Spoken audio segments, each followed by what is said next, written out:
Let's continue here on The Pulse. In the latest development to the Putco bus, that's the unprotected strike by workers, of course there's bad news following that last-minute court challenge to force the employer to try and reconsider its plans. This is to fire those workers that have been on strike at the Joburg Labour Court. That's been dismissed.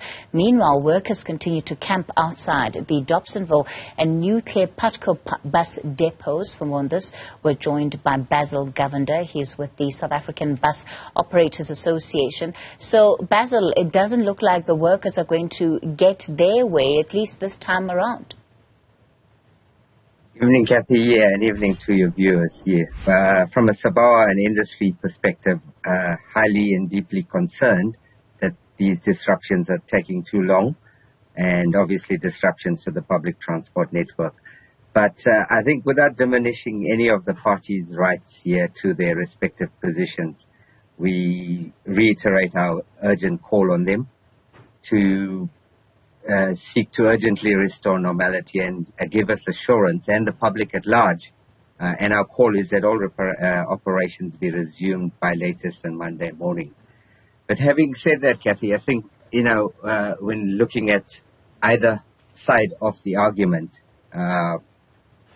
this just again highlights one of the many structural issues within the public transport system that has been brewing for years now. It certainly won't be the last of these types of situations. And, there are processes in place, and you've mentioned the Labour Court, but preemptively before the Labour Court, there are structures within the bargaining forum. And there are two sides to it. The good side is that all parties have their rights, and it works. The systems work.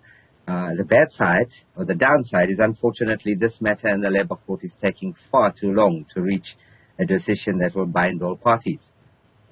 Bazil, moments like this, of course, when we see the anger and the frustration of workers, highlights what is really a breakdown in communication. And it says that there has been no management in as far as being able to understand the concerns that are being raised by workers and addressing them before it gets to what we're seeing now.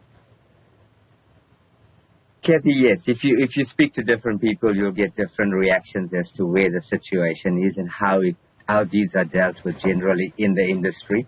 There are formal processes in place that need to be adhered to. Unfortunately, the delays that we are seeing that emanate from the Labour Court hearings, it leads to these highly emotive situations where assumptions are made. Unfortunately, the line in the sand is the court ruling on the matter would have to bind parties.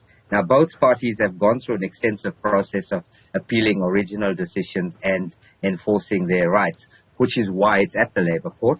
It's inevitable, and as I said, this is taking far too long. But from an industry point of view, we are taking some steps towards these challenges, and we are hoping to address them going forward. And I think just for the public at large to know that I think there's perhaps a breakthrough moment in that the key industry stakeholders have come together, not necessarily around and not specifically related to Putco, the bigger issues that contribute to this.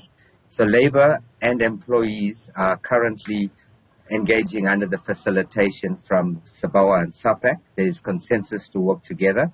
And I think what is good and what's emanating is there's a core team of representatives that have been nominated from each side. The first meeting happened earlier this afternoon. The follow-up is next week. But the bigger principles and consensus is towards formulating an industry response and an industry position to craft a blueprint going forward that will address most of, if not all of these issues. Kathy? All right. Well, that's certainly good to hear. Bazil, Govender, he's with the South African Bus Operators Association.